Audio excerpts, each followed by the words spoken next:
Negative ఇప్పుడు heroine కి ఎలా ఉంటుందో నెగిటివ్ కి కూడా అంతే సీన్స్ ఉంటాయి. దాంతో చాలా వర్క్, హెవీ హెట్రిక్ వర్క్. బట్ అది ఉంటే ఇంకా అది మంచిదే కదా. ఉంటేనే మంచిది యాక్చువల్లీ. కానీ విలన్ గా ఉండడం ఎలా అనిపిస్తుంది? ఎప్పుడైనా హీరోయిన్ అయితే బాగుంటది, విలన్ ఎందుకు అందరు తిట్టుకుంటారు కదా అనే ఫీల్ వస్తుందా? నా ఒపీనియన్ ప్రకారం పాజిటివ్ కంటే నెగిటివే చాలా ఈజీ. ఇంపాక్ట్ ఉంటది కూడా. ఇంపాక్ట్ ఉంటుంది. ఓకే జనాలు తిట్టుకుంటారేమో కానీ వాళ్ళు తిట్టుకున్నా సరే సొంత మనిషిని తిడతారు ఎవరైనా.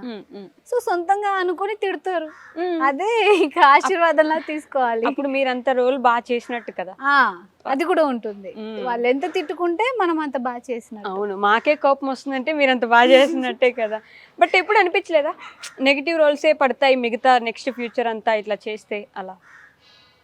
నాకైతే నెగిటివ్ చాలా ఇష్టం. ఇష్టం నెగిటివ్ క్యారెక్టర్స్ ఇష్టం చాలా.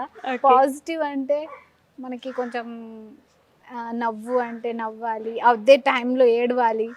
నెగిటివ్ అలా కాదు, అంతే.